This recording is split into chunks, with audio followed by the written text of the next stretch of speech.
নমস্কার, আশা করি সবাই ভালো আছেন। রাজস্থানে বাঙালি আনায় আপনাদের অনেক অনেক স্বাগত জানাই। আবারও বহুদিন পর এই ব্লগটা আপলোড করলাম। দিনটা ছিল উল্টো রথের দিন। সকাল থেকেই রোদ উঠেছে, খুব একটা বৃষ্টি নেই, তবে রথ মানেই তো বৃষ্টি হবেই। আমাদের বাড়ির এই ফুল গাছটায় গাছ ভরে ফুল ফুটেছে। এর আগে আরও ফুল ফুটতো, তবে দিন দিন যেন এই গাছের ফুল ফোটা কমে আসছে। আর এই দিকে সাদা নয়নতারা ফুল গাছটায় মাত্র 2টো ফুল ফুটেছে।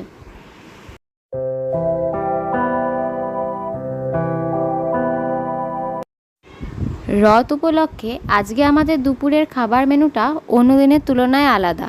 আজকে আমাদের দুপুরে রান্না হয়েছে খিচুড়ি, আলুর দম, পাঁপড় ভাজা আর কাজু কিশমিশ দিয়ে টমেটোর মিষ্টি মিষ্টি চাটনি।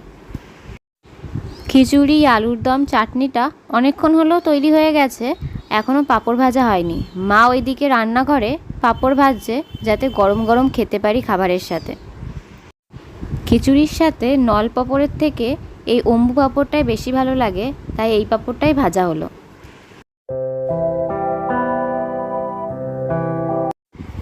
নবদ্বীপে তো ছোট বড় মিলিয়ে অনেক মন্দির রয়েছে, আর প্রায় প্রত্যেক মন্দির থেকেই রথযাত্রার দিনে জগন্নাথ দেবের রথ বার করা হয়, তাই পুরো নবদ্বীপ জুড়ে আজকে উৎসবের আমেজ।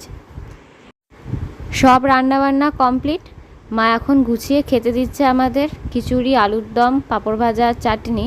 খাওয়া দাওয়া করে বিকালবেলায় বেরানো হবে রথ দেখতে।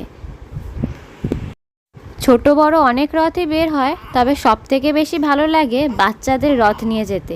কি সুন্দর ছোট ছোট রথগুলোকে সুন্দর করে সাজায় তারা। আমাদের বাড়ির সামনে দিয়ে এই বাচ্চাগুলো এই রথটা নিয়ে যাচ্ছে, আর কি সুন্দর করে সাজিয়েছে রথটা, তাই ভাবলাম একটু ক্যামেরাবন্দি করে রাখি। যাই হোক, ব্লগটি যদি ভালো লাগে তবে অবশ্যই লাইক করবেন, কমেন্ট করে জানাবেন যে কেমন লাগলো।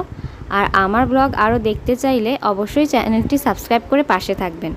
দেখা হবে খুব শীঘ্রই নতুন আরেকটি ব্লগ নিয়ে। সবাই খুব ভালো থাকবেন, সবাই খুব সুস্থ থাকবেন। আর আমরা এখন চললাম রথ দেখতে।